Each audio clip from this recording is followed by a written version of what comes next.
Bismillahirrahmanirrahim. Assalamualaikum warahmatullahi wabarakatuh. Alhamdulillahilladzi hadana ilal Islam fa'amarana bil i'tisami bihablillahil Qur'an wal iqtida'i bi sunnati nabiyyih Mustafa sallallahu alaihi wasallam faqala قل إن كنتم تحبون الله فاتبعوني يحببكم الله ويغفر لكم ذنوبكم اللهم صل وسلم وبارك على نبيك الكريم رسولك الأمين سيدنا محمد وعلى آله وصحبه وأمته إلى يوم الدين أما بعد فيا عباد الله أحباب الله وأحباب الرسول صلى الله عليه وسلم أوصيكم وإياي بتقوى الله فقد فاز المتقون فلا تموتن إلا وأنتم مسلمون فقال تعالى يا أيها الذين آمنوا اتقوا الله حق تقاته ولا تموتن إلا وأنتم مسلمون. Saudara-saudariku dimanapun Anda berada, Alhamdulillah Allah masih berikan kesempatan pada kita untuk hidup sampai dengan saat ini dan bersyukur pada Allah Subhanahu wa taala. Di antara sekian hamba Allah yang masih hidup, kita masih diberikan kesempatan untuk beriman kepada Allah Subhanahu wa taala. Semoga iman ini bisa kita jaga sampai dengan kita kembali kepada Allah Subhanahu wa taala dan tidak wafat kita kecuali dalam keadaan muslim. Karena itu Rasulullah sallallahu alaihi wasallam terekam seringkali mengawali setiap nasihat beliau, bahkan khutbah beliau dengan mengutip firman Allah di Quran surah Ali Imran ayat 102 itu. Ya ayyuhalladzina amanu taqullaha haqqa tuqatih. Hai orang-orang yang telah beriman, ayo tingkatkan bekal takwamu untuk dibawa pulang menghadap kepada Allah Subhanahu wa taala. Haqqa tuqatih, dengan serius, dengan cara yang benar. Jangan sampai di masjid sholatnya semangat, khusyuk, tapi ketika di luar masjid malasnya luar biasa. Jangan sampai terlihat khusyuk ketika berjamaah, tapi ketika sendirian nampak cepat-cepat. Jangan sampai terlihat seperti semangat dalam beribadah ketika banyak orang, tapi ketika sendirian itu kemudian berkurang. Serius. Wala tamutunna illa wa antum muslimun, dan jangan sampai wafat kecuali kita membawa predikat Islam saat menghadap kepada Allah Subhanahu wa taala. Pertahankan dua hal itu. Wafat dalam keadaan muslim, tapi muslim yang punya bekal yang baik. Bukan statusnya di KTP tertulis muslim, tapi bekal pulangnya tidak didapatkan. Maka itu tidak diinginkan oleh Al-Quran. Selain itu, kita juga didorong oleh Al-Quran untuk senantiasa menampilkan akhlak yang baik bagi lingkungan sekitaran, berdakwah dengan perilaku yang baik. Maka tidak harus Anda menjadi ustaz. Anda karyawan, tampilkan keindahan Islam dalam pekerjaan Anda. Anda seorang pengajar, maka mengajar dengan akhlak Islam. Anda seorang tetangga, berikan nilai-nilai keislaman yang baik bagi tetangga. Itulah dakwah kita. Sehingga dengan itu nilai-nilai kebaikan Islam yang nyata dirasakan di kehidupan masyarakat, dan boleh jadi dengan izin Allah memberikan hidayah pada orang-orang sekitaran kita. Bismillahirrahmanirrahim. Kita mulai materi kita kesempatan hari ini dalam pembahasan nama-nama Al-Quran, asma'ul Quran wasifatuhu, nama-nama yang melekat pada Al-Quran dan sifat-sifatnya. Kita masih berada pada nama yang ketiga, yaitu Az-Zikru. Ya, Al-Quran, Al-Kitab, kemudian Az-Zikru. Az-Zikru jika disebutkan dalam Al-Quran, ini berarti bisa menggabungkan fungsi yang melekat pada dua nama sekaligus, yaitu Al-Quran dan Al-Kitab. Al-Quran dari segi bacaannya, Al-Kitab dari segi tulisan dan susunannya yang sempurna. Jika disebutkan Az-Zikru, maka makna pertamanya seperti terisyaratkan dalam Al-Quran surah ke-15 ayat ke-9, menunjuk pada penjagaan Allah kepada Al-Quran, baik dari segi bacaan ataupun dari segi tulisannya. Dijaga. Inna nahnu nazzalna dzikra, bukan nazzalna al-Quran, bukan nazzalna al-kitab, tapi az-zikr. Kami yang turunkan Al-Quran, baik itu bacaannya ataupun kemudian tulisannya yang tersusun rapi sebagai pengingat bagi manusia. Wa inna lahu lahafizun, dan kami akan menjaga itu semua sampai dengan kehidupan berakhir kembali kepada kami. Dan kenapa penjagaannya disebut dengan az-zikru? Untuk memberikan isyarat kepada setiap hamba bahwa penjagaan itu bukan hanya menunjuk mukjizat kepada Al-Quran sebagai pembuktian kerasulan Nabi Muhammad SAW dan kebenaran risalah Islam. Anda kalau ingin tahu Islam itu benar, kata Allah, lihat Al-Quran nih, saya jaga. Kalau ini bahasa manusia biasa, nggak akan bertahan sampai sekarang. Buktinya saya jaga bertahan. Ini menunjukkan itu bukan kalam biasa. Tapi tujuan saya menjaga itu, kata Allah, untuk membuat Anda ingat kepada saya. Supaya setiap Anda lihat Quran, Anda ingat saya. Anda dengar bacaan Quran, Anda kemudian ingat saya. Dan cara Allah menjaga itu semua bukan hanya dengan bacaan dan tulisan. Nah, pertemuan yang lalu Allah menjaga itu juga lewat hafalan-hafalan yang dimudahkan di setiap insan, jiwa-jiwa manusia, bukan sekedar jiwa-jiwa yang beriman. Jadi cara Allah menjaga Al-Quran bacaan, juga kemudian Alkitab tulisan dan susunannya itu, salah satunya dimudahkannya setiap manusia itu. Awas, bukan hanya muslim, setiap manusia. Jikalaupun ada non-muslim pengen ngapalin Quran, bisa dia. Allah jadikan mudah menghafal Quran itu semudah-mudahnya untuk menunjukkan bahwa ini kalam beda dengan kalam manusia. Ini bukan kalam biasa, ini firman Allah Subhanahu wa taala. Karena itu saya berikan perbedaan dengan kalam-kalam, dengan perkataan-perkataan selain perkataan Allah Subhanahu wa taala. Maka turunlah kemudian Quran surah ke-54 Al-Qamar ayat ke-17, ayat ke-22, ayat ke-32 dan ayat ke-40. Walaqad yassarnal Qur'ana lidzikr fahal mim muddakir. Sungguh kami telah mudahkan semudah-mudahnya Al-Quran itu lidzikr, untuk dihafalkan, diingat. Maaf, kalimatnya tidak menggunakan hifdzun tapi zikrun. Lihat lagi ayatnya, bukan hifdzun. Padahal orang sekarang menyebut hafalan itu dengan hifdzun, orangnya disebut hafiz.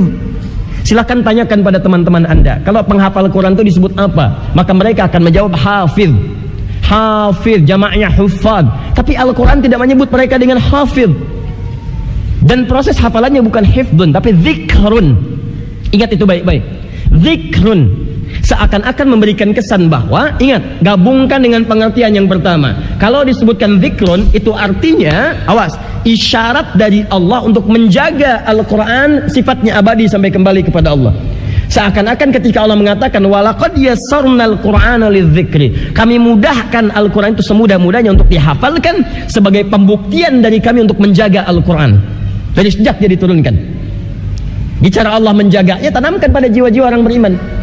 Dikeliru kalau ada orang mengatakan, ini Quran ini inspirasi kemajuan orang Islam. Bakar aja, bakar oleh Anda kertasnya, tapi Anda nggak bisa menghancurkan Qurannya, karena Quran tertanam dalam jiwa-jiwa kami insan beriman. Paham seperti itu? Jika ada yang mengatakan kalau nggak ada mushaf, nggak ada sandaran, mudah bagi kami bersandar pada bacaan yang telah kami hafalkan dalam jiwa kami. Itu poinnya. Nah, jadi kalau Anda melihat orang-orang yang hafal Quran, anak kecil, orang dewasa, macam-macam dan sebagainya, nah yang diinginkan itu bukan sekedar kagum. Kalau kagum Anda terlambat, sudah banyak orang kagum dari dulu. Banyak. Abu Jahal aja kagum dengan Al-Quran. Dia menolak Quran itu bukan karena anti Quran, cuman takut kehilangan kedudukan. Orangnya sendiri kagum dengan Quran. Makanya begitu Quran turun, dia paham itu firman Allah, bukan kata-kata manusia biasa. Dia nggak bisa bikin tandingan. Alif Lam Mim. Dahsyat nih, tahu dia. Umar aja, Umar tuh paham betul dengan sastra Arab, paham dengan syair Arab, punya zauk, rasa yang merasakan bagaimana dahsyatnya syair-syair Arab, berpengaruh pada jiwa. Tapi begitu mendengar satu ayat, Toha, lembut hatinya langsung. Karena tahu itu bukan firman biasa, bukan kata-kata manusia, paham mereka. Abu Lahab itu ngerti dengan Quran, tahu. Cuman tidak iman kepada Nabi, bukan karena nggak paham Quran, bukan karena nggak takjub dengan Quran, takut kehilangan pengaruh di kalangan masyarakat. Itu aja poinnya. Jadi kalau ada orang-orang sekarang menolak Quran, dia telat dia. Dan mohon maaf, mungkin kadar pengetahuannya rendah. Sebodoh-bodohnya Abu Jahal, paham bahasa Arab, ngerti syair, kagum dengan Quran. Sepintar-pintar orang sekarang yang menolak Quran itu bahasa Arab nggak bisa, syair aja nggak paham. Tiba-tiba mengatakan di Quran itu produk budaya. Orang yang ngerti budaya Arab saja, Abu Jahal kan ngerti budayanya. Abu Lahab sangat paham dengan budayanya. Dia nggak pernah mengatakan Quran produk budaya, nggak pernah. Kata-kata Abu Jahal, Abu Lahab dan yang lainnya mengatakan ini syairnya Muhammad, ini buatan Muhammad, bukan karena menolak Quran, karena dia tidak sanggup menandingi Quran. Makanya dia cari kata-kata lain untuk menutupi kekurangannya. Di orang-orang yang gagal itu kadang-kadang sering nyari ungkapan-ungkapan untuk menutupi kegagalannya. Itu poinnya. Ada orang-orang yang sudah kalah dalam perdebatan mencari alasan-alasan lain, dan biasanya kalau sudah kalah berargumentasi itu nyerang secara pribadi. Pribadi, bukan argumentasi lagi. Jadi sudah nyerang pribadi, begini ini menunjukkan ada kepanikan dalam dirinya dan dia tidak siap dengan kekalahan argumentasi yang dia bangun. Jelas sampai sini? Nah, jadi saya ingin katakan bahwa ada kedahsyatan dalam Al-Quran. Ketika kita menghafal Al-Quran, ini Allah ingin menunjukkan, ini bukti penjagaan saya pada Al-Quran tertanam dalam setiap jiwa manusia. Yang paling dahsyat, lihat baik-baik.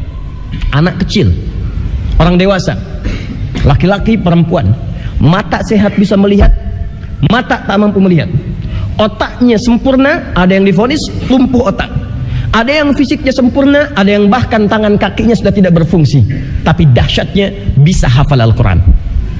Tunjukkan pada saya, ada enggak kitab lain selain Al-Quran yang memiliki sifat sama seperti ini?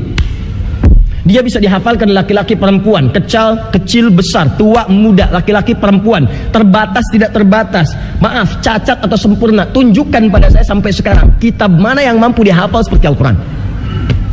Ini dalil yang paling menguatkan bahwa Islam itu agama yang benar. Firman Allah, kalau bukan firman Allah mustahil bisa begini. Demi Allah saya katakan mustahil karya manusia itu bisa memiliki kesamaan dengan Al-Quran, mustahil. Ini artinya ada untayan firman dalam Al-Quran yang bukan kata-kata manusia. Karena sifat kata-kata manusia itu baru dibacakan berkali-kali udah bosan. Tunjukkan pada saya bacaan mana syair, sajak, lagu, lirik yang bisa dibacakan 17 kali dalam sehari. Dan dia nggak pernah bosan. Apalin tuh, silakan. Anda mau sampaikan apa? Termasuk nasyid yang paling bagus. Dinas salam, ya Maulana, ya Jamalu, macam-macam silahkan. Ayo bacakan tiap hari. Ada yang nyanyi itu 17 kali dalam sehari? Nggak ada. Dan baru 3 kali udah bosan. Apa nggak ada lirik yang lain? Tuh. Apa nggak ada bacaan yang lain? Tapi Quran tidak. Demi Allah saya katakan setiap jiwa orang beriman membacakan 17 kali dalam sehari. 7 ayat lagi, bukan 1 ayat. Bismillah sampai waladhdallin 7 ayat. Bismillahirrahmanirrahim. Alhamdulillahi rabbil alamin sampai waladhdallin 17 kali dalam sehari. 2 kali subuh, 4 kali zuhur, 4 kali asar, 3 kali maghrib, 4 kali isya. Tiap hari dibacain. Demi Allah sampai dengan sekarang belum pernah saya ada pengaduan dari jamaah, kepala saya pusing Ustaz. Kenapa Bapak bisa pusing? Baca Al-Fatihah 17 kali dalam sehari. 17 kali baca Al-Quran dalam sehari, itu belum surat yang lain, belum lagi yang punya program sehari 1 juz dan gak pernah ngeluh, puluhan tahun dibacakan, berapa juta kali dia baca itu, belum pernah kepala pusing, belum pernah bosan, dan tidak pernah ada pengaduan. Itu sebetulnya kalimat apa? Kalau kata-kata manusia mustahil punya sifat begitu. Makanya ini dalil yang menguatkan bahwa Islam agama yang benar. Quran firman Allah. Kalau itu kata-kata manusia, maka bandingkan dengan karya manusia. Cari kitab-kitab lain atau kitab yang dianggap suci, kumpulkan oleh Anda 1, 2, 3, 4, 5. Tanyakan pada pemeluknya, bisa nggak ngapalin itu? Dan coba ulangi 17 kali dalam sehari. Kalau dia merasa bosan, ini menunjukkan bahwa itu bukan firman Tuhan. Karena sifat manusia melekat di dalamnya. Jelas sampai sini? Nah, ini sifatnya ilmiah. Jadi kalau ada yang tanya, kita bisa jawab, bukan untuk menyoal orang. Jadi kalau Anda tanya, kenapa Anda yakin dengan Quran? Jawab seperti itu. Kenapa yakin dengan Islam? Jawab, mesti ada ilmu. Allah sudah katakan dalam Quran surah ke-47 itu, Quran surah Muhammad ayat ke-19. Berislam bahkan bertauhid mesti punya ilmu. Fa'lam annahu la ilaha illallah. Fa'lam, maka mesti punya ilmu. Fi'ilnya amr. Al-aslu lil amri, al-aslu fil amri lil wujub. Asal amr itu untuk perintah. Maka sifatnya perintah. Saya perintahkan kata Allah, mesti punya ilmu, belajar annahu untuk menetapkan la ilaha illallah, tidak ada Tuhan selain Allah. Jadi kalau ditanya kenapa kamu pilih Tuhannya Allah, kita bisa jawab begini alasannya. Kenapa kamu yakin dengan Quran, kita jawab begini alasannya. Kenapa disebut Quran membetulkan kitab yang lama, begini alasannya. Ada semuanya. Di keislaman kita tidak hampa, tidak hampa. Kenapa Anda pilih si dia bukan orang lain, ini alasannya. Kenapa kamu menikah dengan dia bukan orang lain, ini alasannya. Kenapa kamu pilih menikah dengan dia berakad bukan yang lain? Ini alasannya. Di cinta Anda ada isinya, bukan hampa. Ini di mana? Saya jelaskan, ada yang bikin status lagi di sana tuh. Paham ya? Nah, jadi ini bagian yang pertama. Tapi lebih daripada itu, lebih daripada itu, Allah jadikan Al-Quran mudah bukan sekedar untuk membuktikan penjagaan kebenaran Al-Quran, tapi ingin menunjukkan supaya hamba itu semakin ingat dengan Allah. Jadi bukan sekedar kagum. Kalau cuma kagum, orang dulu banyak yang hafal Quran biasa-biasa aja. Jadi kalau anda kagum dengan orang hafal 30 juz, hafal ini nomor ayatnya, ini halamannya, itu biasa. Normal manusia kagum, ya. Tapi pertanyaan terbesarnya, anda ingat Allah enggak? Ingat enggak dengan yang memfirmankan? Anda lihat anak kecil, ditanya, apa ini ayatnya? Quran surat sekian, ayat sekian, halaman sekian, mundur ke belakang sekian, depan sekian, nomor sekian, posisi paling kanan, kiri, atas, bawah, baris sekian, dan sebagainya. Boleh kagum, sah-sah sebagai manusia. Tapi kalau anda ingin ngetes iman kita fungsi enggak, saat dibacakan itu, ingat Allah enggak? Karena kalimat zikrun itu tidak dilekatkan dalam Al-Quran kecuali semua perbuatan yang mengingatkan kita kepada Allah Subhanahu wa ta'ala. Jadi kalau anda saat itu langsung ingat Allah, Masya Allah, benar firman Allah, Sadaqallahul Azim, sungguh benar apa yang Allah sampaikan, maha dahsyat Allah itu dengan segala firman-Nya, benar ini semua, ingat dengan Allah, itu menunjukkan iman anda berfungsi pada saat itu. Karena kalimatnya menggunakan dzikr, walaqad yassarnal Qur'ana lidzikr.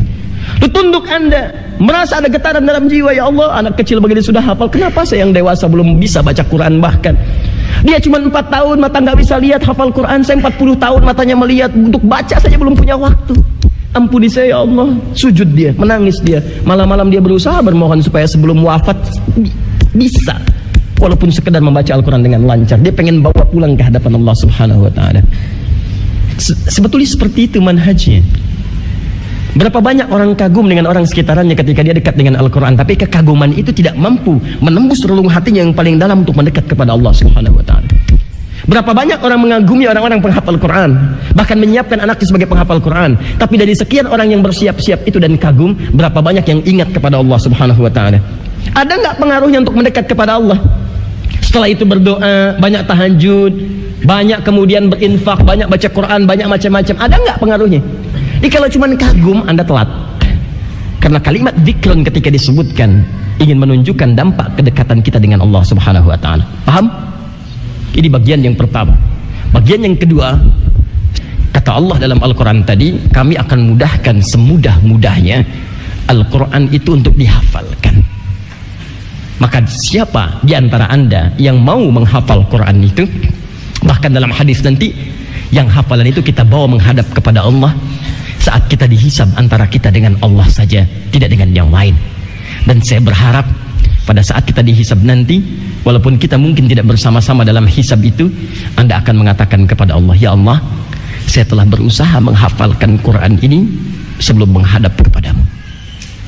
Maka mohon ya Allah, jadikanlah hamba mendapatkan ridha-Mu dengan Quran yang telah hamba hafalkan ini menghadap kepadamu. Jikalau hamba mesti dihukum pun pada saat ini, mohon kurangi hukuman hamba dengan Quran yang telah hamba bawa pada saat ini. Allah Subhanahu wa ta'ala menyebut hafalan Al-Quran dengan az-zikr bukan sekedar untuk membuktikan kepada hamba-hambanya yang masih ragu, hamba-hambanya yang bahkan ingkar dengan kebenaran Islam, tentang benarnya Islam yang sulit kemudian untuk dibantah oleh logika atau nalar apapun. Lantas kemudian diantara pembuktiannya, Allah buktikan dengan memudahkan firman-Nya untuk dihafalkan, yang tidak mungkin disamai oleh kitab-kitab lainnya, bahkan yang dianggap suci. Sempurna hafalan itu, bahkan dari segi harakatnya pun itu sempurna. Dari segi setiap titiknya pun tidak ada yang berubah. Bahkan hafalannya nyaris tidak ada yang kemudian berubah dari awal sampai akhirnya. Terjaga itu semua berabad-abad setelah berlalu. Namun yang paling menarik adalah semua hafalan itu pada hakikatnya ditujukan supaya kita ingat kepada Allah, yang dengan itu kita bawa ketika menghadap kepada Allah Subhanahu wa ta'ala. Ketika kemudian seorang ahli Quran datang menghadap kepada Allah di hari kiamat, dan dia sendirian, tidak ada yang lain menemani, maka kalau status dia sebagai ahli Quran, yang dengan itu dia gunakan saat di dunia untuk ingat kepada Allah, Maka banyak hadis-hadis menyebutkan dalam perjumpaan itu. Ada diriwayatkan di riwayat hadis At-Tirmidzi nomor hadis 2915 sebagai tafsir keterangan Nabi SAW dari Al-Quran surah ke-35 Fatir ayat ke-33 paling kiri sebelah atas. Nanti penghafal atau ahli Quran ini, ahli Quran itu bisa penghafal, bisa jadi orang yang sering berinteraksi banyak dengan Al-Quran, baca, rajin dan sebagainya. Begitu dia menghadap Allah Subhanahu wa ta'ala, apa yang terjadi? Saya sampaikan dulu hadis lain sebagai pengantar sebelum masuk ke hadis ini. Yaji'u sahibul Qur'ani yaumal qiyamati, datanglah ahli Al-Quran pada hari kiamat menghadap kepada Allah Subhanahu wa ta'ala. At-Tirmidzi nomor hadis 2915. Perhatikan kalimatnya.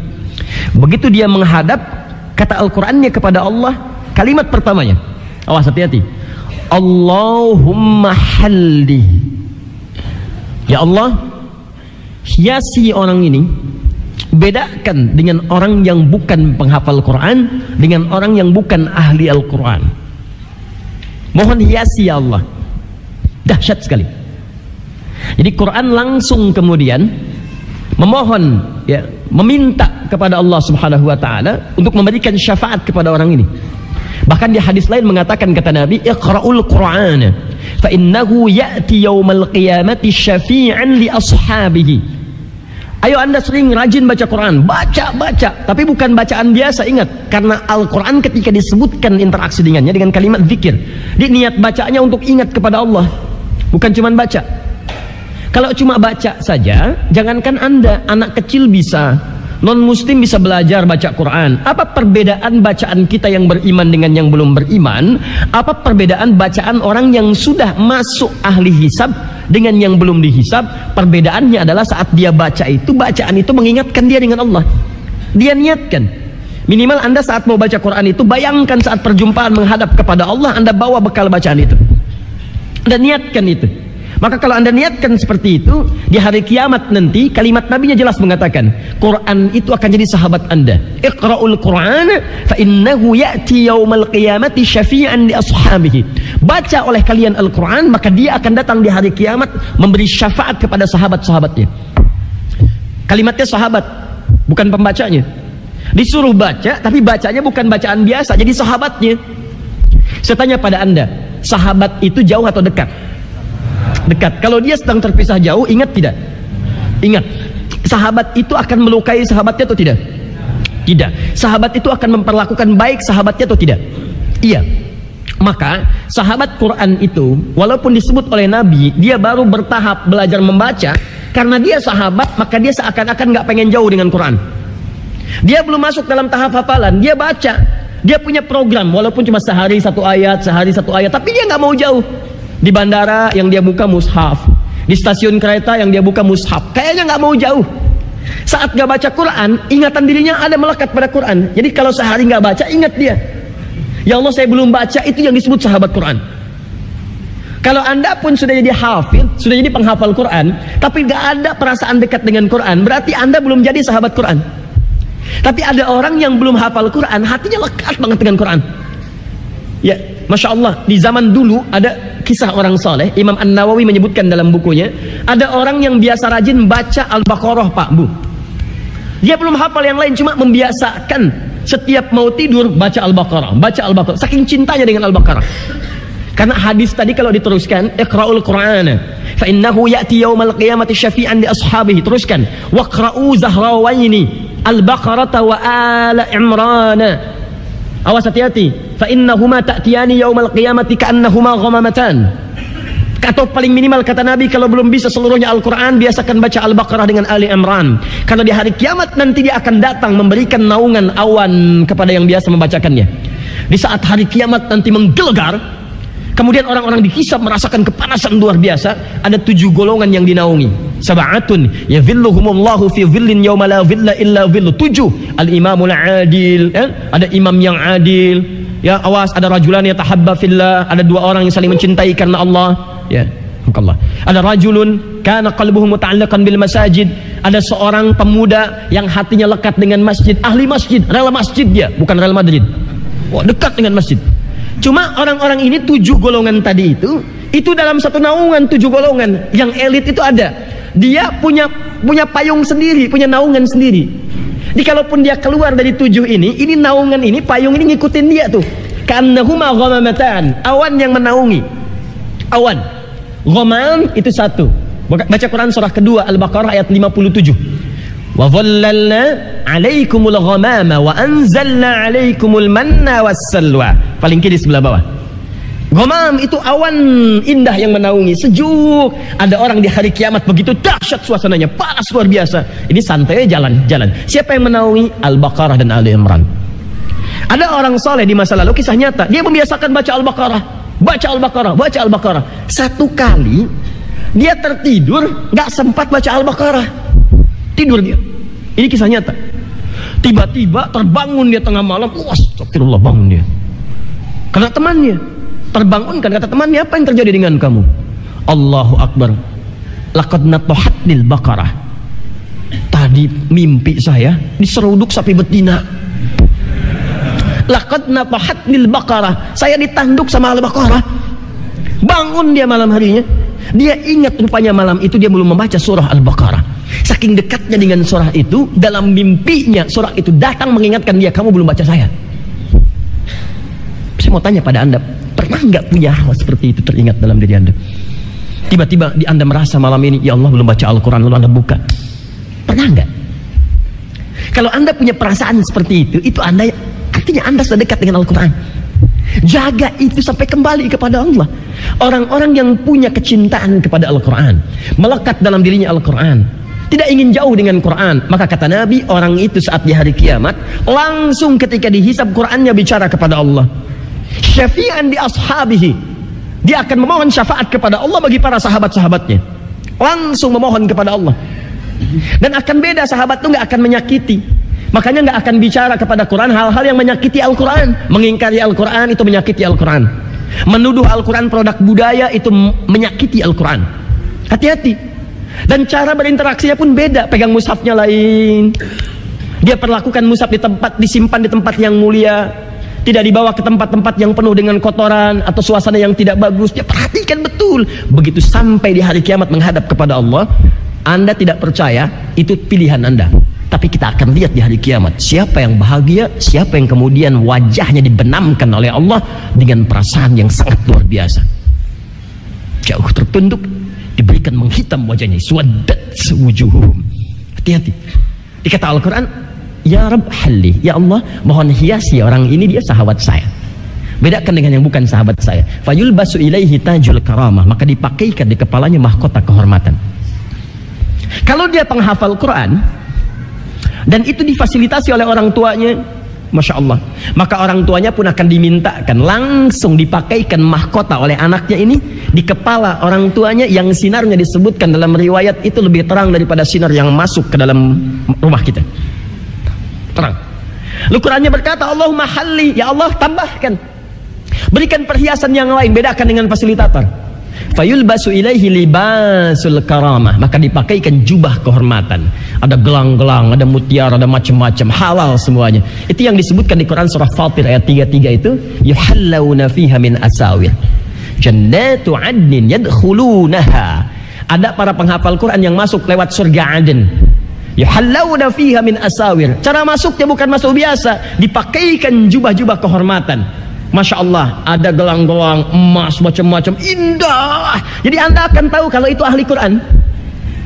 Nanti Anda akan lihat ada parade ahli Quran ditampakkan kepada seluruh penduduk alam. Anda akan lihat.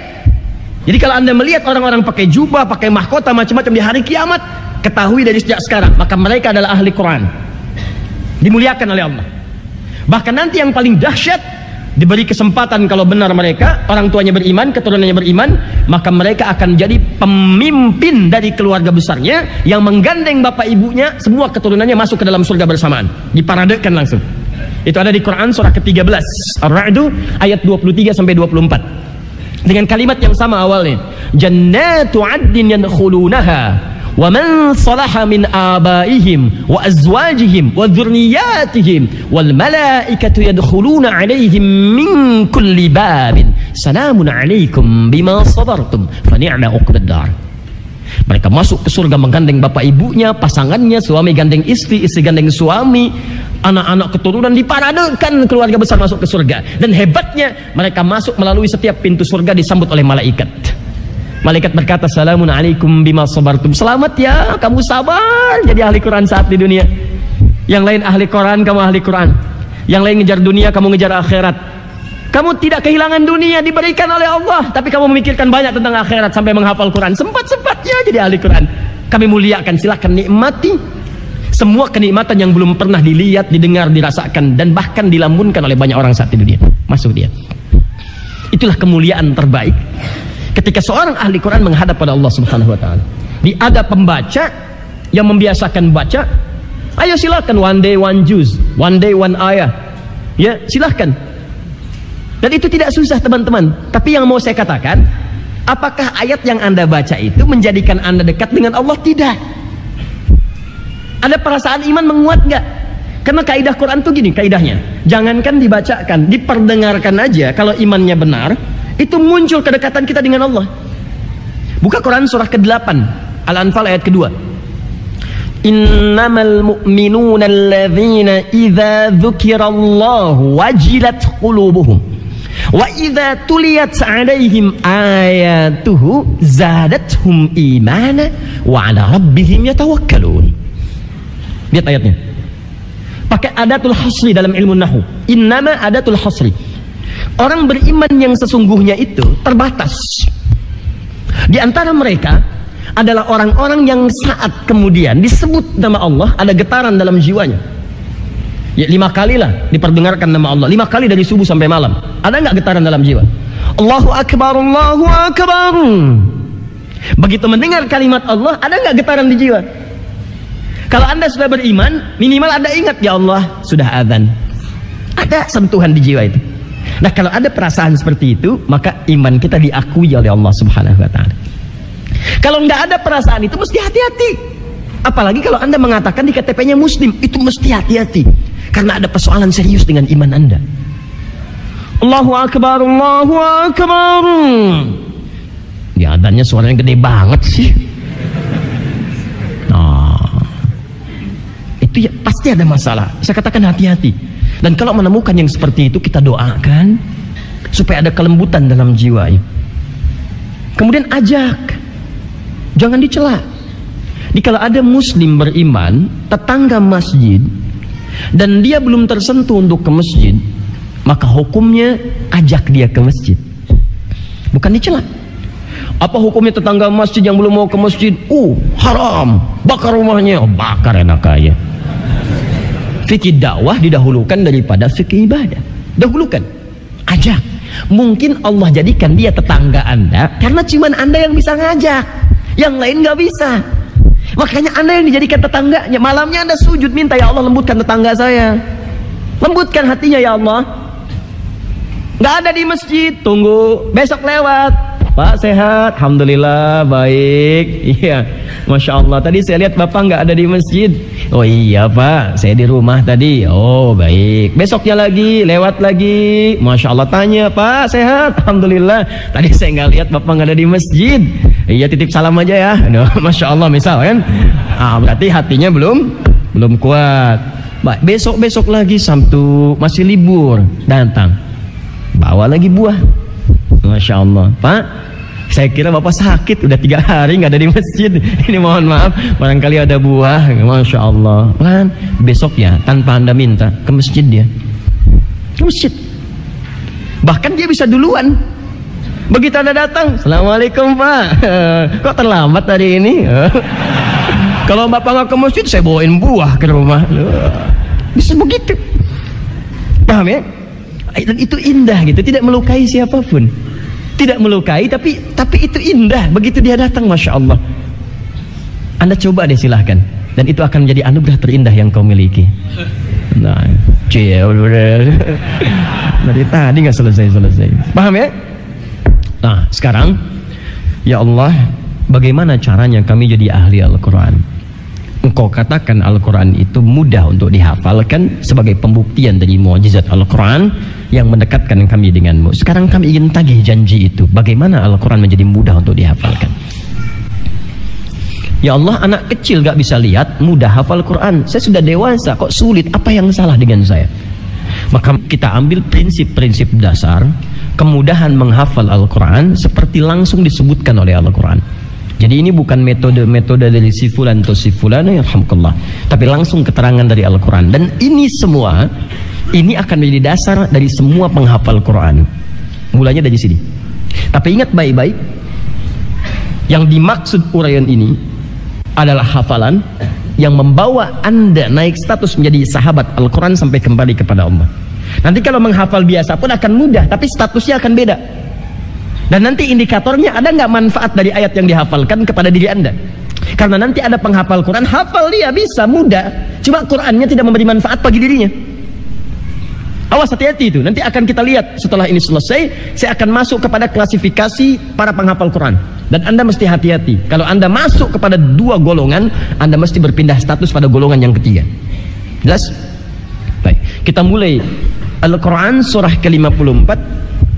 Bismillah. Al-Qamar ayat 17, ayat 22, ayat 32, ayat 40. Sudah? Baik. Kaidah pertama. Perhatikan. Kita sedang membahas apa sekarang? Kalimat apa? Masih ingat? Az-zikr. Saya tuliskan begini. Az-zikr. Masih ingat artinya zikr? Zikir, semua aktivitas, kegiatan yang mendekatkan dan atau mengingatkan kita dengan Allah Subhanahu wa ta'ala. Semua aktivitas yang mampu membuat kita ingat dan dekat dengan Allah. Ini tujuan utamanya. Perhatikan. Yang pertama, tips yang pertama, langsung keterangan dari Allah di 4 ayat ini.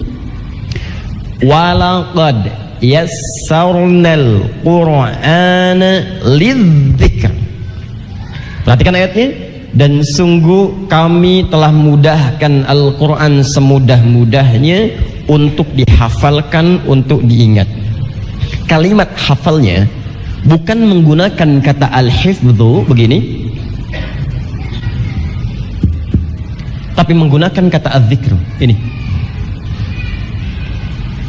Maka muncul kaidah yang pertama, kalau Anda ingin dimudahkan oleh Allah dalam menghafal Al-Quran yang kualitas hafalannya mampu menjadikan Anda naik status jadi sahabat Al-Quran, Al-Qurannya memberi manfaat dalam kehidupan kita dan memberikan syafaat saat di akhirat nanti, maka yang pertama kata Allah yang mesti Anda lakukan, jangan niatkan hafalan Quran untuk sekedar menghafal, tapi niatkan untuk mendekatkan diri dan ingat kepada Allah Subhanahu wa ta'ala.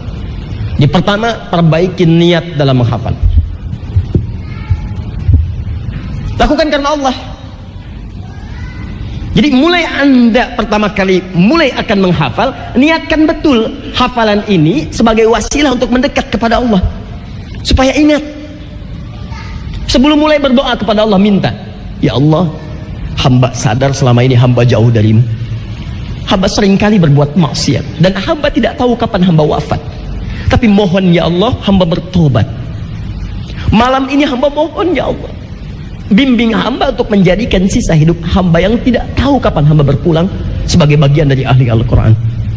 Ya Allah, bimbing hamba untuk meniatkan hafalan ini ikhlas karenamu.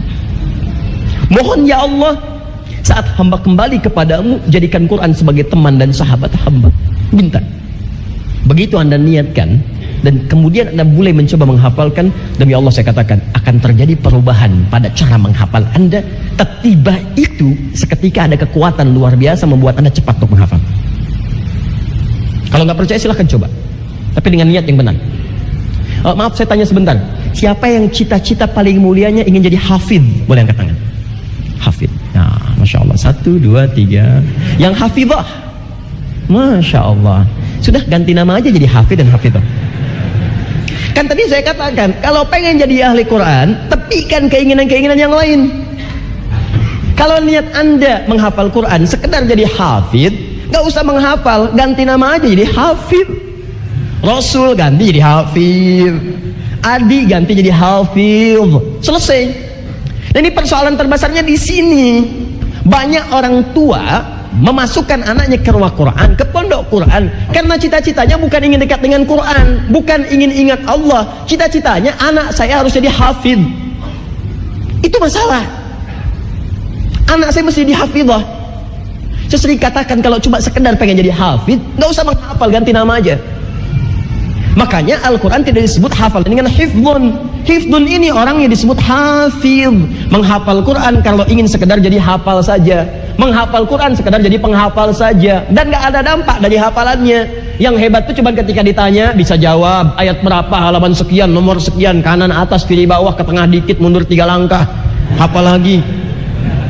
Kalau cuma begitu, banyak yang bisa begitu. Nah ini yang pertama. Jadi kalau Anda ingin menghafal Quran, sudah hilangkan keinginan ini, sudah. Terserah Allah mau jadikan saya hafid, mau setengah hafid, seperempat hafid, sepertiga hafid, seayat hafid, gak ada masalah. Yang penting Allah ridha dengan hafalan saya. Paham? Siapa yang mau jadi hafid? Boleh angkat tangan?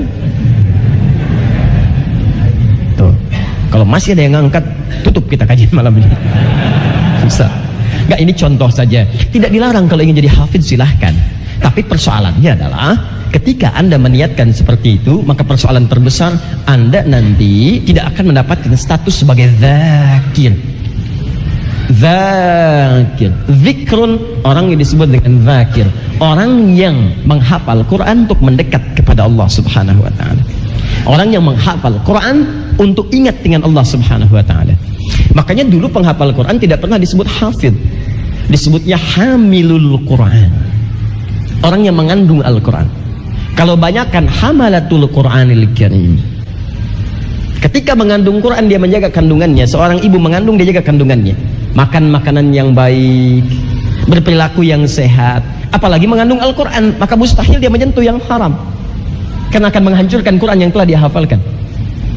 Jelas ya? Ini bagian yang pertama. Diperbaiki niat.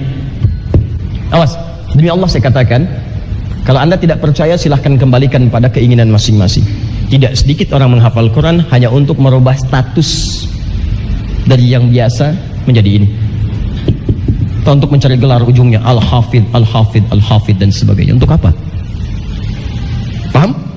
Di bagian yang pertama. Jadi kalau teman-teman kemudian kuatkan niat itu, meminta dengan cara yang benar, maka demi Allah saya katakan itu pasti akan dipercepat oleh Allah Subhanahu wa taala. Ini bagian yang pertama. Jelas ya? Mukallah. 2. Satu ini niat. Yang kedua, ayat ini dibuka dengan 2 huruf penguat, taukid. Bahkan yang satu tahqiq, jaminan kepastian. Yang satu lam, yang kedua qad. Walaqad, lihat ayatnya. Walaqad yassarnal Qur'ana lidzikr. Lam itu lamnya taukid di situ.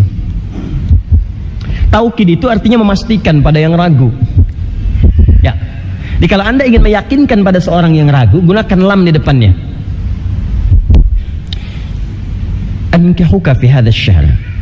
Aku akan meminangmu di bulan ini. Ah masa? La ankihuka fi hadzal syahr. Aku pastikan tanamkan dalam jiwamu yang paling dalam, aku akan meminangmu di bulan ini. Masya Allah. Pakai lam di depannya untuk meyakinkan.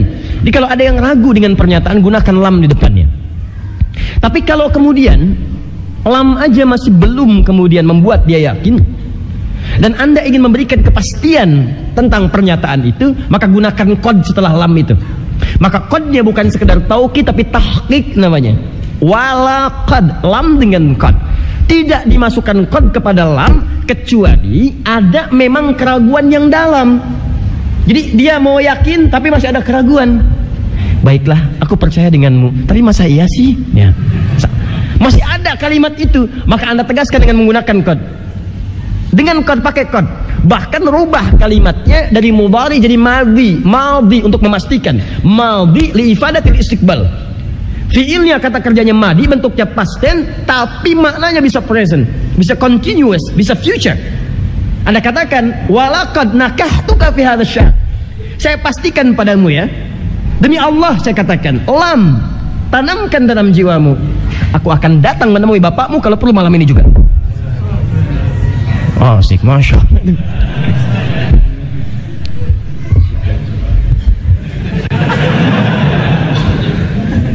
Baik. Kirim SMS rupanya. Paham ya?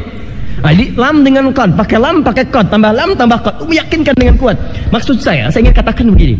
Kalau dalam kalimat bahasa Arab, di awalnya dibuka dengan lam dengan qad, berarti menunjukkan orang yang diajak bicara itu ada keraguan dalam jiwanya. Setelah diyakinkan pun masih kadang ragu juga di pertengahannya. Maka ditambahkan qad untuk menepikan, kamu jangan ragu, udah yakinkan dalam jiwamu. Anda menghafal, dikatakan mudah menghafal Quran itu. Anda yakin? Yakin. Alif lam mim. Mudah kan?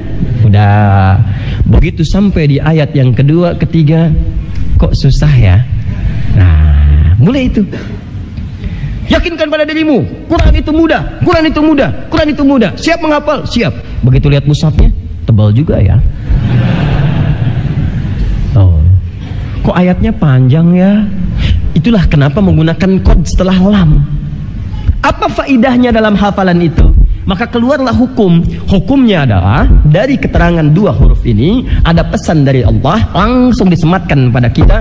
Kalau Anda akan mulai menghafal Quran, maka sejak awal yakinkan pada diri Anda, jangan pernah ragu. Tanamkan pada jiwa bahwa menghafal Quran itu mudah. Mudah, mudah. Tuliskan. Langsung sematkan di benak Anda. Tanamkan dalam jiwa Anda yang paling dalam. Kata Allah, saya pastikan ya, tanamkan dalam jiwamu yang paling dalam, menghafal Quran itu mudah. Mudah. Jadi kalau dari awal sudah bilang mudah, mudah, mudah, mudah, maka kesulitan apapun yang akan dihadapi di hadapan kita saat menghafal Quran itu akan ringan sifatnya. Begitu melihat ayat yang panjang, katakan mudah. Mudah. Mushafnya tebal, mudah. Mudah. Begitu dihafalin, belum hafal juga ya, mudah. Mudah. Mudah. Nah, jadi kalau dari awal ada kalimat walaqad, ini meyakinkan kepada kita, ingat ini rumusnya. Ini rumusnya. Dari awal setiap Anda menghafal, termasuk ketika menemukan kesulitan dalam hafalan, ayatnya panjang, macam-macam yang mengganggu, maka kaidah keduanya mengatakan, yakinkan pada dirimu ini pasti mudah. Kalau perlu katakan mudah. Allah yang berjanji, masa mengkhianati janjinya? Kalau yang berjanji manusia, saya bisa mengatakan susah. Tapi kalau Allah yang berjanji, pasti saya dimudahkan oleh Allah Subhanahu wa taala. Jika Anda menghafal Quran, terbersit pada benak Anda kesulitan dan Anda ragu dengan hafalan Anda, maka pada saat itu Anda akan jadi sulit dalam menghafalnya. Demi Allah saya katakan ya, nanti ini kalau di awal-awal mungkin semangat, pertengahan mulai muncul itu. Kalau muncul itu semua, lalu Anda terbersit kemudian kesulitan, bahkan ragu, bisa nggak ya saya hafalin ini? Maka ketika muncul keraguan itu, yakinkan pada diri Anda, seketika itu hafalan tidak akan jadi mudah bagi Anda. Itu kaidahnya. Di kaidah yang kedua, selalu punya keyakinan bahwa menghafal Quran itu mudah. Yakin. Awas, hati-hati. Kalau menghafal misalnya Al-Baqarah ayat 282, itu kan paling panjang tuh di semua ayat Quran, dari atas sampai bawah. Yang pertama sih lumayan, Alif Lam Mim, gampang. Masya Allah sehari udah 5 ayat. Begitu baru lihat satu ayat nih, dicari ujungnya dulu tuh sampai mana nih. Ternyata dari atas ke bawah. Nah, di sini kemudian mulai berlaku nih rumus ini. Begitu lihat, mudah. Panjang juga ya. Mudah insya Allah, mudah. Bismillah, mudah. Mudah. Seharian dihafalkan, belum hafal, mudah. Teman kita 1 jam udah hafal, kita 24 jam belum hafal, besok ditanya udah hafal? Jawab, bukan belum, mudah. Mudah. 3 hari belum hafal, mudah. 10 hari belum hafal, mulai ada persoalan. Teman Anda mengatakan, kan udah saya bilang dari awal, faktor U. Apa U-nya? Usia bukan usaha. Karena Al-Quran tidak mengenal usia. Nenek-nenek 82 tahun oleh cucunya diperdengarkan, dia nggak bisa baca, nggak bisa nulis, cucunya bacain terus di telinganya, baca 2 tahun, Allah. Tiba-tiba jadi penghafal Quran, hafal 30 juz, nggak kenal usia, cuman usaha aja. Nah, maksud saya ingin padukan dengan sebuah hadis. Ketika Anda macet di pertengahan, jangan salah kesimpulan, bukan Al-Qurannya yang susah, barangkali Allah berkehendak sesuatu yang baik yang belum Anda ketahui sebelumnya. Saya mau berikan rumus ini, ingat baik-baik. Kalau Anda sedang menghafal Quran mengulang-ulang, belum hafal juga, maka ingat betul dengan hadis ini.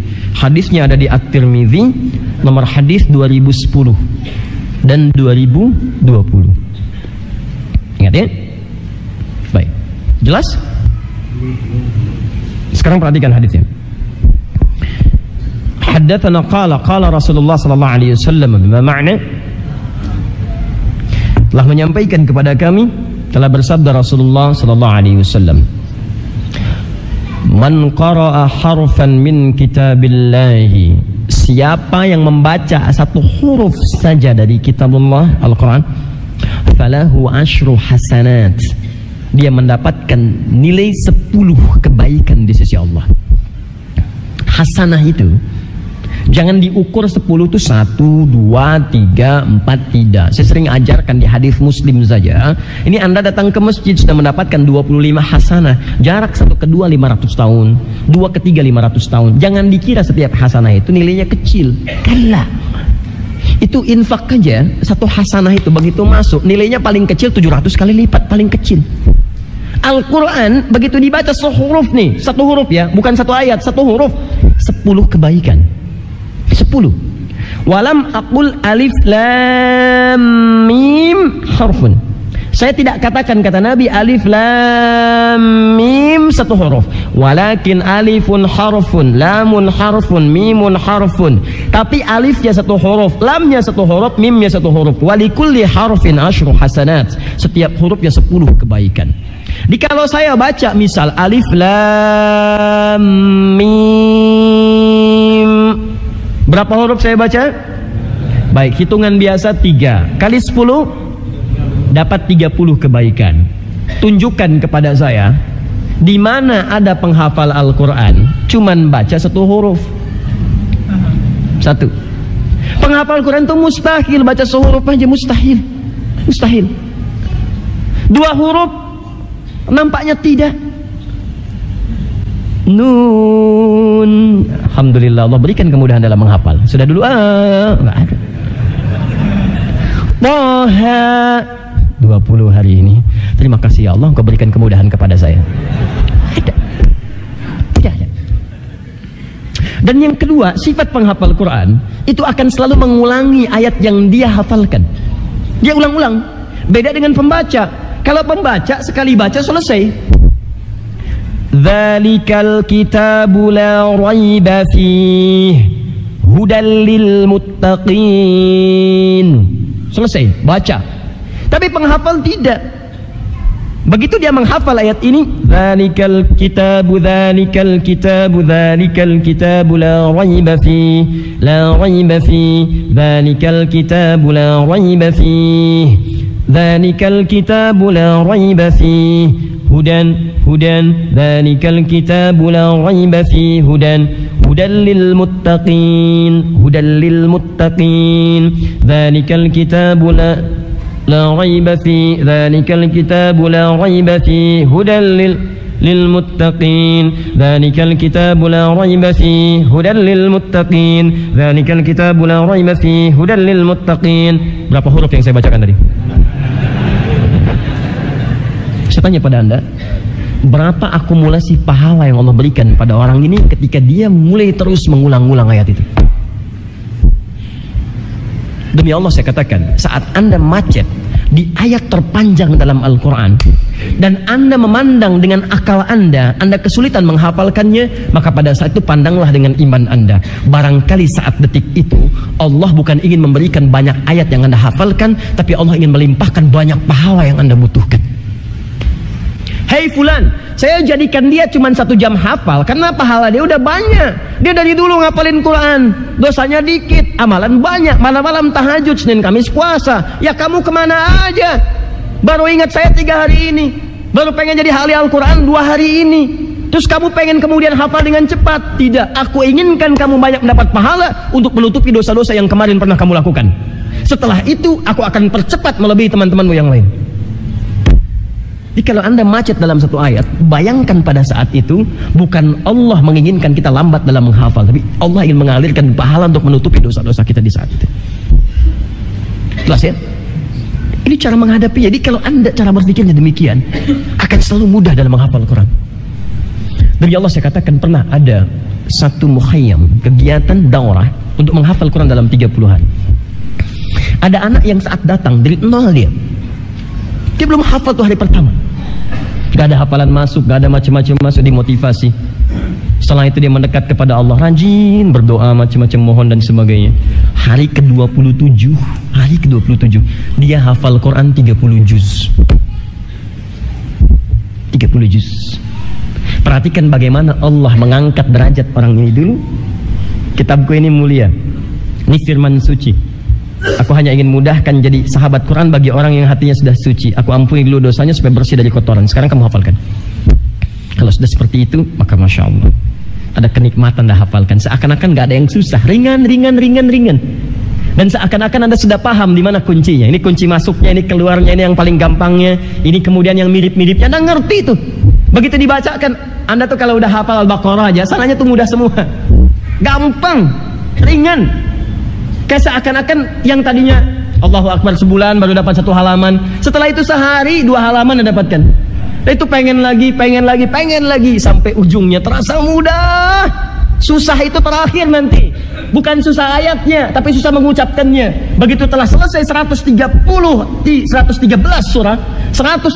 surah telah Anda bacakan, tinggal yang terakhir, tiba-tiba ada hentakan di tenggorokan Anda itu. Karena tinggal surah An-Nas Anda bacakan untuk menutup hafalan Quran dengan sempurna. Begitu Anda baca, kadang-kadang tersekat tenggorokan, bukan karena nggak hafal, karena sebelum menghafal pun sudah kita hafalkan.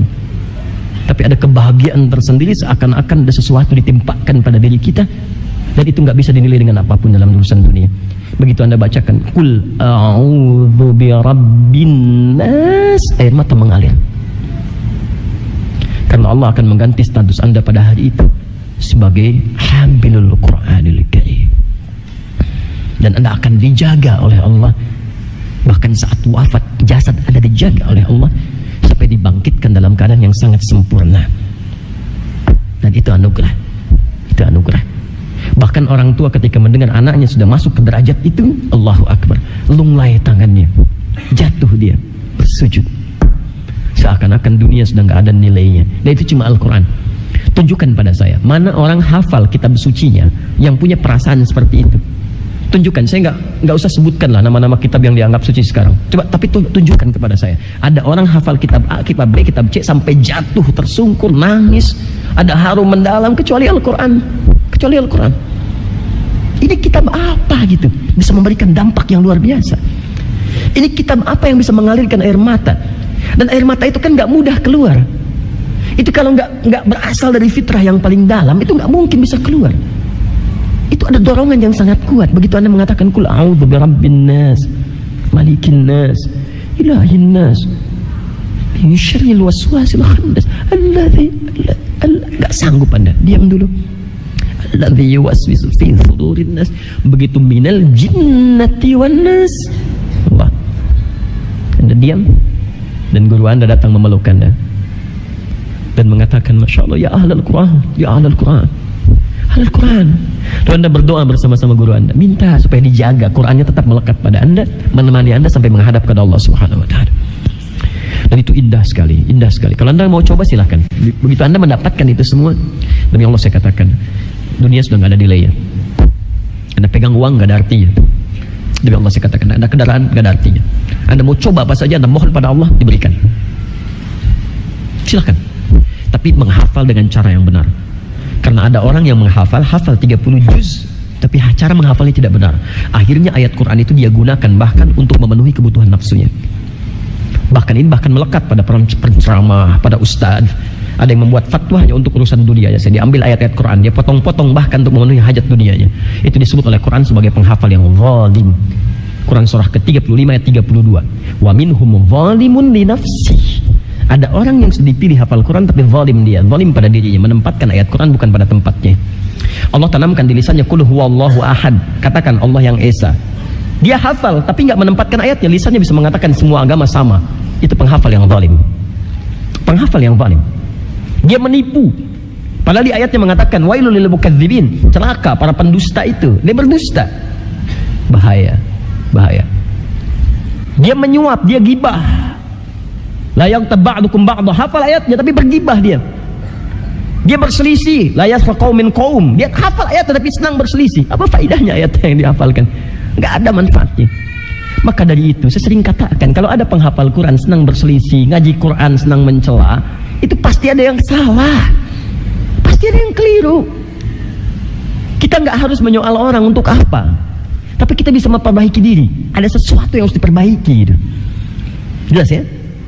Nah itu teman-teman sekalian, itu anugerah. Jadi kalau anda ingin mendapatkan yang seperti itu, maka satu, perbaiki niat, kedua yakin dengan Allah. Yakin ya. Kalau ada semacam hambatan, kemudian telat, nah keyakinan itu jangan gugur, tapi alihkan kepada pemahaman yang membantu anda semakin yakin. Terus anda istighfar, ya Allah ampuni saya, mungkin engkau membuat saya lambat, bukan lambat tapi untuk mengampuni dosa saya.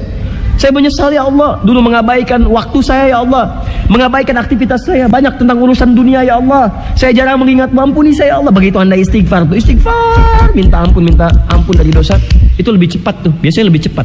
Nggak nunggu paling berapa menit jadi gampang. Seketika itu selesai. Kemudian selanjutnya yang ketiga, saya agak cepat ya.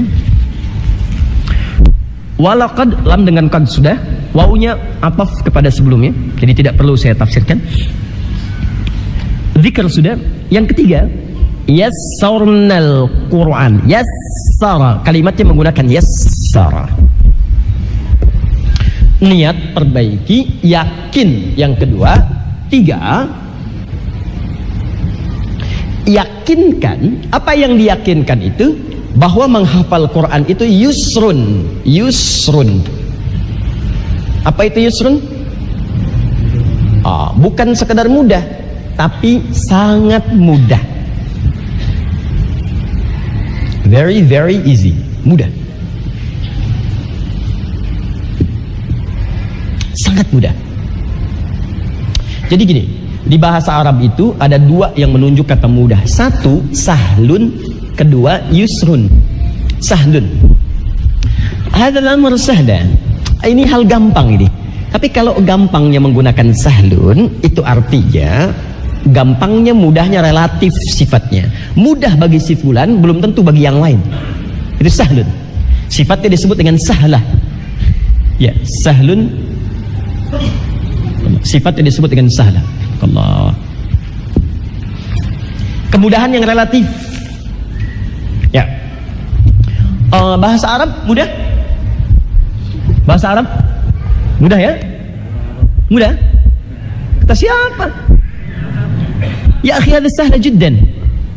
تستطيع لو تريد أن تتعلم لغة عربية ثم تتحدث بعد ذلك حتى في المحاضرة، هذه سهلة جدا. لغة عربية سهلة يا أخي. يا أخوات، حتى لو نريد أن نواصل محاضرتنا باللغة العربية، يعني بالسهولة اللغة العربية نستطيع، ليس فقط في الصلاة، ليس فقط في قراءة القرآن، في تلاوة القرآن، حتى لو تريد أن تتكلم مثلا مع العرب، حتى مع غير العرب، تتحدث بالعربية سهلة جدا. والله العظيم، ثق على نفسك، سهلة سهلة سهلة جدا. يا. ولكن لمن؟ للعرب. العرب يعتقدون أن اللغة العربية سهلة ويقولون لا سهلة جدا، سهلة سهلة، لكن لنا ممكن يعني احتمال أن تكون صعبة. فهمتم؟ Baik. Bahasa Arab itu gampang. Gampang kata siapa? Kata orang Arab. Ya, saking gampangnya tuh anak-anak usia segini tuh kecil-kecil bisa bahasa Arab.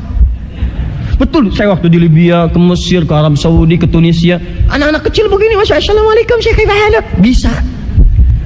Bisa. Lalu Anda katakan karena mereka orang Arab. Terus saya jawab, tidak semua yang tinggal di Arab bisa bahasa Arab. Tuh unta dari ribuan tahun di Arab sampai sekarang nggak bisa bahasa Arab.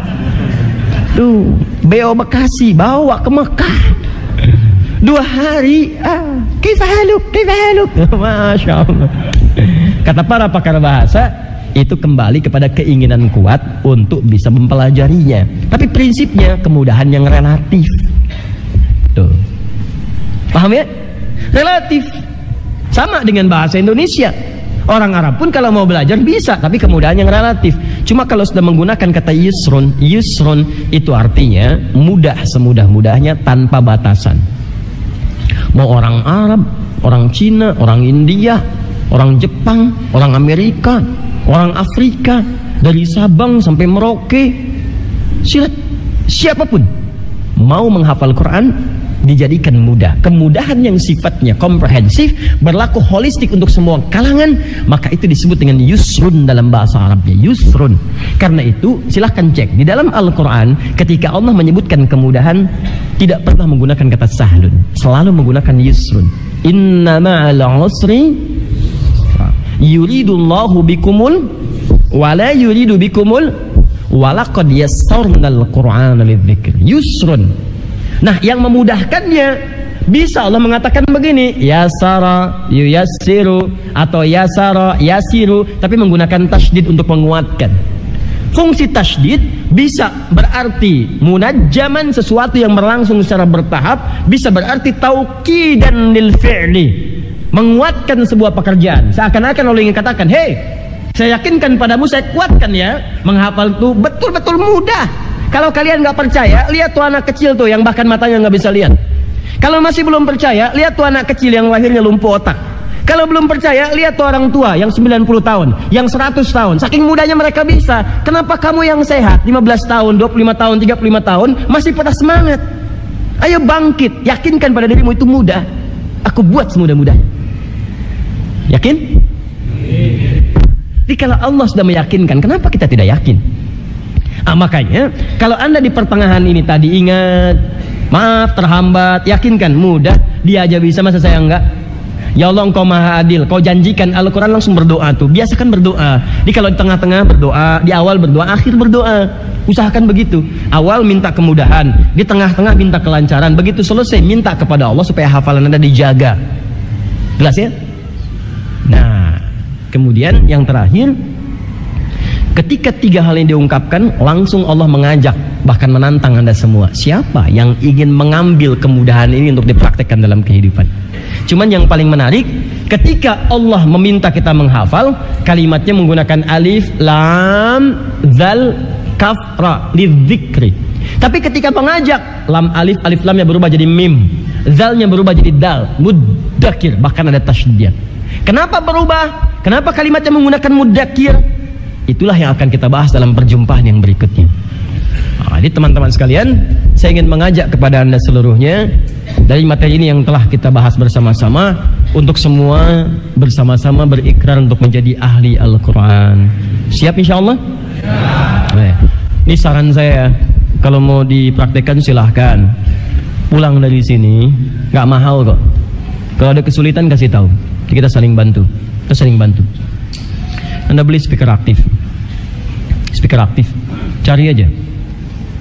Udah gitu Anda set pakai USB 30 juz, tapi diatur sebulan, misalnya juz pertama dulu, bulan kedua juz kedua, sampai terakhir. Simpan di rumah, putar 24 jam, biasakan. Nanti itu manfaatnya akan banyak, minimal memudahkan kita dalam menghafal, terutama anak-anak. Anak-anak itu dalam mainnya tuh saya suka amati anak-anak tuh di rumah.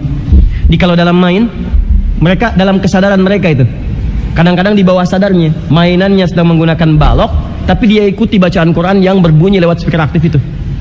Ya, diikuti tuh, diikuti, dan beberapa masa kemudian dia lebih duluan dibandingkan suara speakernya. Artinya sudah hafal anak itu, sudah ada di memorinya. Nah, saya sarankan coba beli itu, praktekkan oleh kita semua, jalankan dengan baik. Ya, jelas ya? Itu bagian pertama. Kalau nggak ada set dengan handphone, dengan yang lain, pokoknya ada aktivitas untuk mendekatkan itu. Saya minta kepada antum semuanya, mohon dalam setiap sholat malam kita bangun, kita saling mendoakan. Ya, minta ketenangan dalam kehidupan kita, kehidupan berbangsa kita, dan kita doakan orang-orang yang belum mendapat hidayah supaya mendapat hidayah dari Allah Subhanahu wa taala. Itu yang paling penting. Dan saya cuma titip satu aja, saya nggak minta apapun dari Anda. Saya nggak minta apapun, cuma saya titip satu aja. Mohon dalam setiap sujud Anda, mohonkan kepada Allah supaya Allah berkenan mengampuni dosa-dosa saya dan keluarga. Itu saja, satu saja, saya nggak minta apapun. Dan pada teman-teman yang berpikir untuk berbuat salah, lebih baik tinggalkan. Kalau ada yang bisa saya bantu, kita sama-sama diskusi, datang. Jangan mencuri, jangan gunakan yang haram. Hubungi teman-teman Anda yang baik-baik, dan pasti Allah berikan jalan keluar. Tinggalkan maksiat, karena kita tidak tahu kapan kita akan wafat menghadap kepada Allah Subhanahu wa taala. Semoga Allah memuliakan kita semua. Subhanakallahumma bihamdika asyhadu an la ilaha illa anta astaghfiruka wa atubu ilaik. Wa akhiru da'wana alhamdulillahi rabbil alamin. Wal 'afwu minkum. Assalamualaikum warahmatullahi wabarakatuh.